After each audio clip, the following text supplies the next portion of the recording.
We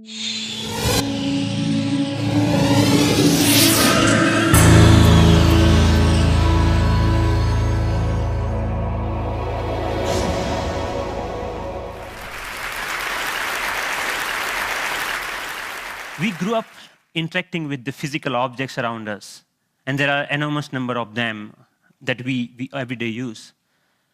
Unlike our most computing devices, these objects are much more fun to use with.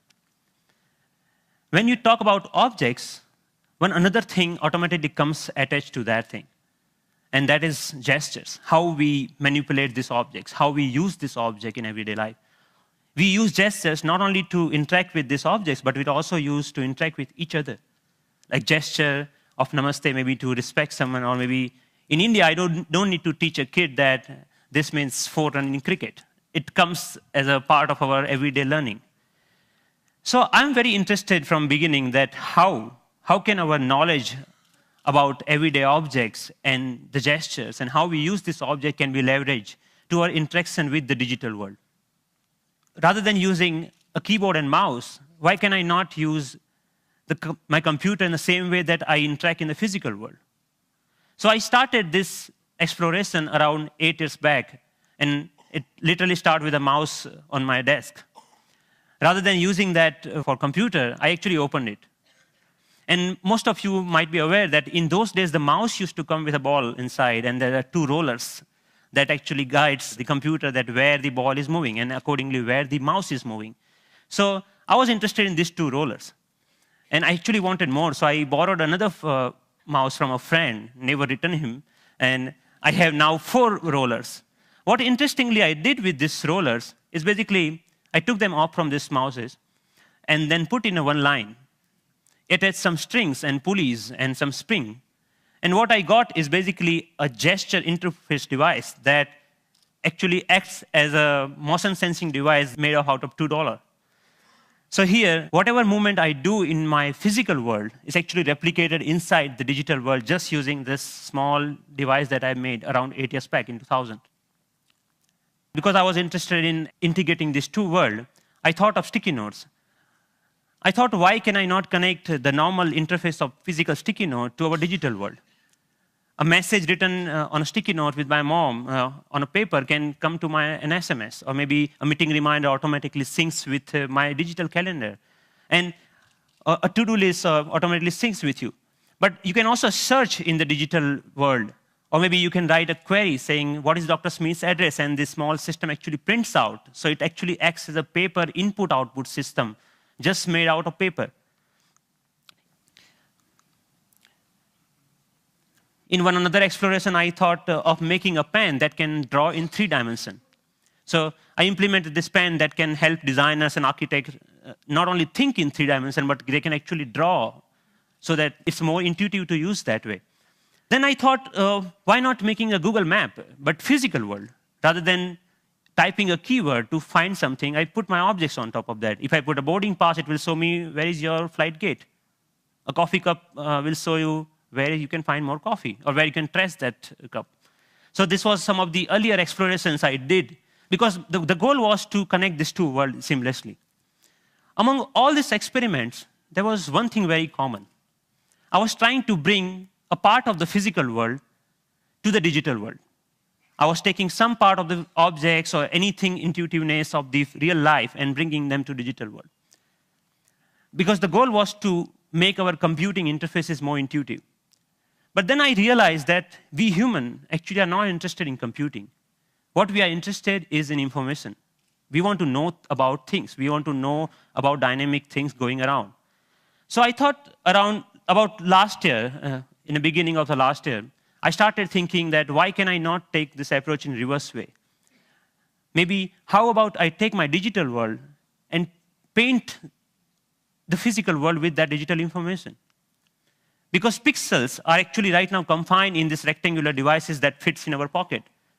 Why can I not remove this confine and take that to my everyday objects, everyday life, so that I don't need to learn the new language for interacting with those pixels? So in order to realize this dream, actually I thought of putting a big size projector on my head. I think that's why it's called head-mounted projector, isn't it? I took it very literally and took my bike helmet, put a little bit cut over there so that project actually fits nicely. So now what I can do, I can augment the world around me with this digital information.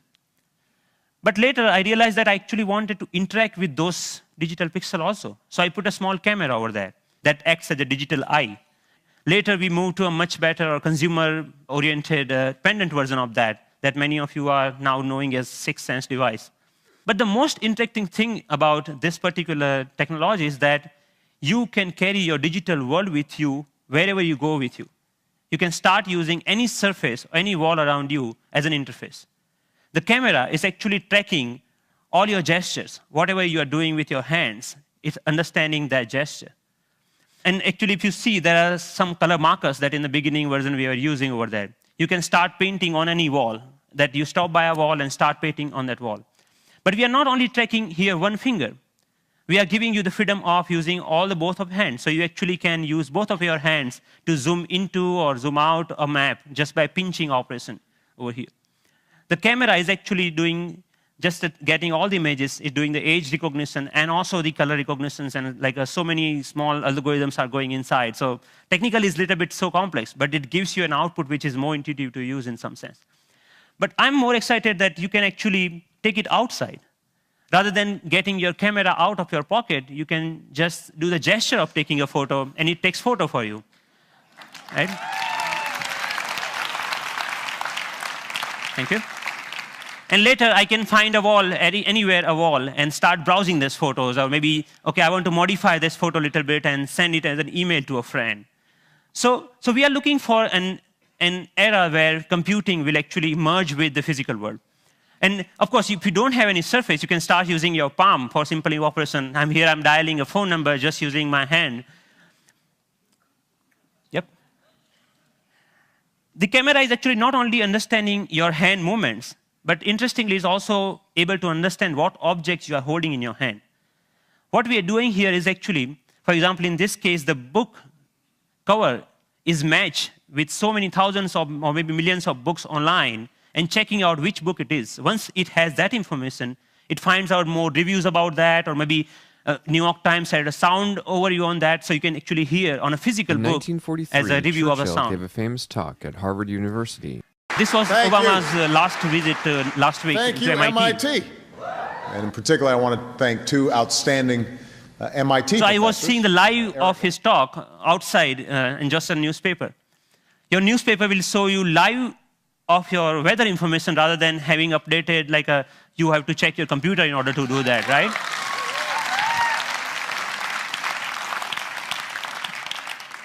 When I'm going back, I can just use my boarding pass and to check, oh, my flight has been how much delayed. Because at that particular time, I'm not feeling of opening my iPhone and checking out a particular icon.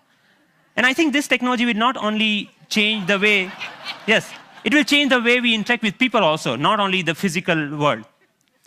The fun part is like I'm going to Boston Metro and playing Pong game inside the train on the ground, right? And I think the imagination is the only limit of what you can think of when this kind of technology merging with the real life. But many of you argue, actually, that all of our work is not only about physical objects. We actually do all lots of accounting and paper editing and all this kind of thing. What about that? And many of you are actually excited about the next generation tablet computers to come out in the market. So rather than waiting for that, I actually made my own and just using a piece of paper. So what here I did is remove the camera. All the cameras, webcam, have a microphone inside that camera. I removed that microphone from that.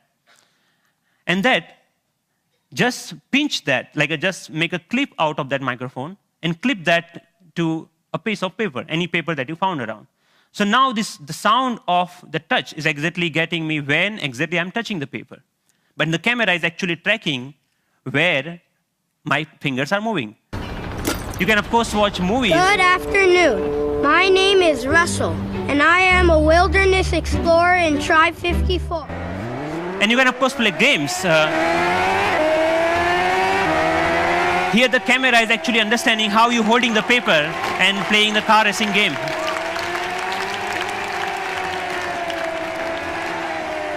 Many of you already must have thought, okay, you can browse. Yeah, of course you can browse to any website. So you can do all sort of computing on a piece of paper wherever you need it. So, but more interestingly, I'm interested that how we can take that in a more dynamic way. When I come back to my desk, I can just pinch that information back to my desktop so that I can use my full-size computer. And why only computers? We can just play with papers. Like paper world is interesting to play with. So here I'm taking a part of a document and putting over here the second part of from second place, and I'm actually modifying the information that I have over there. Yeah, and then I'm saying, okay, this looks nice. Let me print it out, that thing. So I have a now printout of that thing, and now, so the workflow is more intuitive the way that we used to do before, maybe 20 years back, rather than now switching between these two worlds.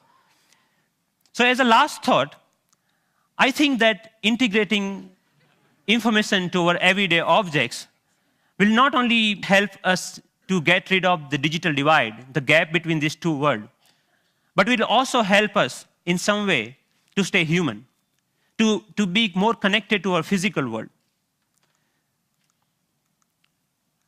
And it will actually help us not end up being machines sitting in front of another machines.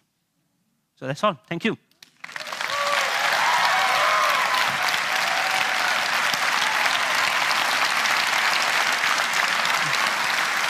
Thank you. Thank you. Thank you. Thank you. Thank you. So Pranav, first of all, I mean, you're a genius. This is incredible, really. Thanks a lot. What are you doing with this? Is there a company being planned, or is this research forever, or what? So there are lots of companies, actually sponsored companies of Media Lab, interested in taking this ahead in one or the way.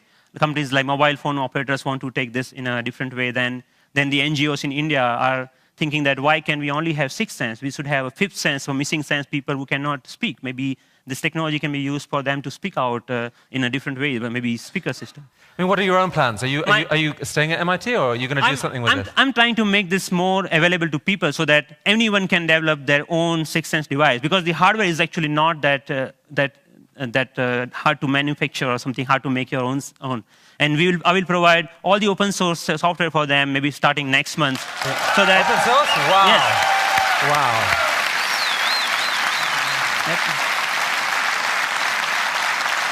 Are you going to come back to India with some of this at some point? Yes, of course.